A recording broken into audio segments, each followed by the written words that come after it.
All right, so we're chatting with Nick Adams, an author, a political commentator, a guy who is a star on social media, a surrogate for the Trump campaign. So your immediate reaction, J.D. Vance, the pick for running mate to join former President Trump as he looks to go back and take the White House again. Your immediate thoughts on that? It's a good pick. He's 39 years old. He's young. He's got a lot of runway in front of him. I think he complements President Trump. I think it's an inspired choice. He's a senator from the great state of Ohio. Ohio is always an important bellwether state. And I think that President Trump is going to be served well, not just in the campaign, where it may not mean as much, but certainly when it comes to governing the country, I think he is a great complement to President Trump. And it's a great point. You know, the potential pitfalls that came about in the first administration sometimes were people that weren't working in the best interests of that America First agenda of what former President Trump was trying to accomplish. So you feel as though by getting a guy like J.D. Vance in there, actually in the White House, in the administration, that's going to make a big difference. I think it's going to make a big difference. I think that President Trump is looking for someone who's strong, looking for someone who's loyal, and I think that J.D. Vance fills both of those. So President Trump needs someone that he can rely on no matter what the circumstance, no matter what happens. And we saw how much Vice President Mike Pence disappointed him at the end of his term. I think he doesn't want that to happen again, ever, in any capacity.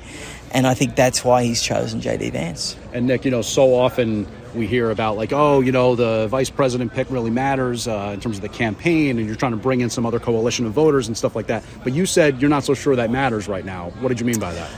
Look, I think when it comes to the campaign, I think that President Trump is such an overwhelming presence. We've just seen an assassination attempt, the first in more than 40 years. Because this campaign started so early, back in November of 2022, that's when President Trump announced. I think people have been solely trained on and considering Donald Trump as the alternative to Joe Biden. It's kind of between those two. So that's why I think when it comes to the next 10 or so weeks, I don't know how significant any person who had been his nominee is going to be. But I think it's really important once President Trump gets in the White House, and I do believe he is going to win, then I think it's going to really matter. So two quick things before I let you go. I really appreciate the time. Obviously, there's a lot of emotions running high after what happened on Saturday. But it feels like the state of, MAGA is a little bit, some people are kind of really emotional and almost like, I can't believe this has happened. And then some people are more emboldened and kind of just up for the fight. I know your enthusiasm, your excitement level, all that kind of thing. But where is your mindset right now after Saturday? Look, I saw what happened on Saturday. I saw it live. I was watching television when it happened. And I'll be honest with you, I got really emotional in the immediate 2 or 3 minutes after.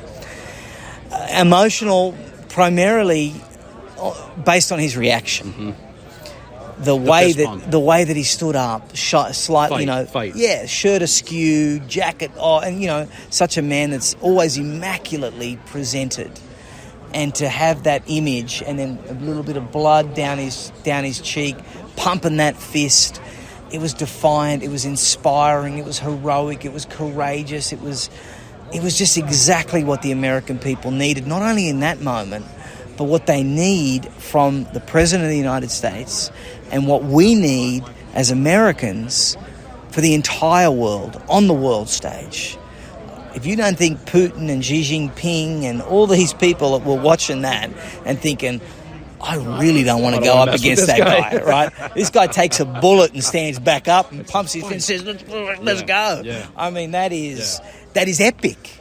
Last thing, obviously you're working right now, you're busy, but I've heard you on Twitter before say have a nice little ice-cold domestic. Yes. Do you have a beer suggestion for us before we let you go? Oh, well, you know what? I really, really, really like domestic beers. They've got to be ice cold. Okay. And so I'm not really kind of partial to too many. Okay. That I ice like cold is the key. Yeah, I think ice cold is definitely. And are we talking like lager, IPA? Like, do you have a pick on that? Or? Yeah, definitely lager. Okay. Yeah, I'm more of a lager man. I think you really can't go wrong with a Miller. Oh, nice. Yep. High Life. And in Milwaukee, come Yeah. on. What better place? Look, my favourite, now you've got me to The say High it, Life. I'm just going to, it's the High Life. The Miller High Life. Live I the mean, high I think life. that is peak civilization. Live the high life with Nick. The champagne of beers. The champagne of beers. Thank you, sir. There you go. My pleasure. Great stuff. Thanks, Thank you so guys. much. Really, Appreciate that was it. great.